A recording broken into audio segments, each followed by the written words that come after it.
The first season of Netflix's rebooted She-Ra cartoon was pretty intense. There were betrayals, characters coming to terms with the loss of their friends, and a season-closing battle for the fate of the planet Etheria. Though everything turned out okay for She-Ra and the Princesses of Power in the final episode of the season, we've been left with some burning questions. One such question is, how will She-Ra unite all of the princesses and bring balance back to Etheria? This is a pretty big task to give to a teenage girl, even one wielding a powerful magic sword. Throughout the first season, She-Ra, Glimmer and Bow did make headway on uniting the other princesses of Etheria, but there seems to be some way to go until the mission can be considered a success. In a vision granted to Adora by the artificial construct Lighthope, the silhouettes of some of the princesses were shown, indicating that they all would need She-Ra to unite them to restore peace to the planet. One of these outlines was pretty familiar: Princess Scorpia.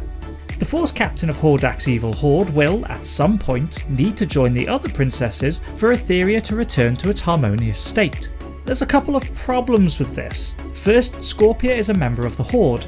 Second, she currently has no connection to her family's runestone, the Black Garnet. Scorpia may be a princess, but she lacks the powers of the other elemental princesses that maintain their connections to their runestones. So how can She-Ra hope to bring balance to Etheria and unite all of the princesses when one of them doesn't have the runestone she should rightfully have a connection to? This particular problem may already have been solved, not by She-Ra, but by Glimmer. The elemental princesses, like Mimister and Froster, draw their power from runestones, powerful crystals connected to the planet of Etheria. However, they can only draw power from the particular runestone to which they are attuned. Glimmer recharges her magic using the Moonstone at Castle Brightmoon, whereas Perfumer draws her power from the Heartblossom runestone in Plumeria. Though the princesses have a natural connection to their runestones that allows them to use magic, it is possible to forcibly draw power from the stones. Shadow Weaver coerces power from the Black Garnet in the Fright Zone, though it appears to take considerable effort to do so, as the Garnet appears to resist the Dark Sorceress. But we learn that the stone's true inheritor should have been Princess Scorpia, whose family surrendered it to Hordak when the Horde arrived on Etheria. While Princess Scorpia is immensely strong and has a poisonous sting in her tail, she has shown no magical ability or connection to her family's runestone. Yet.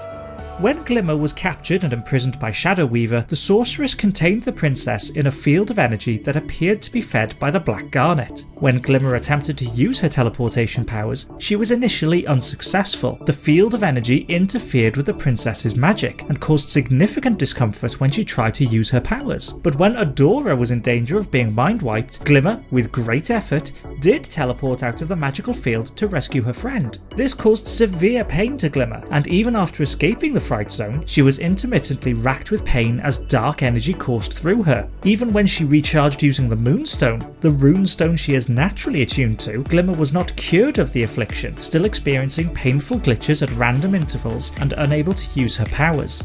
While Glimmer believed she had been cursed, I don't think this was the case. Shadow Weaver doesn't appear to cast an actual curse on the princess. She used the Black Garnet's power as a containment field to interrupt Glimmer's magic, preventing her from teleporting.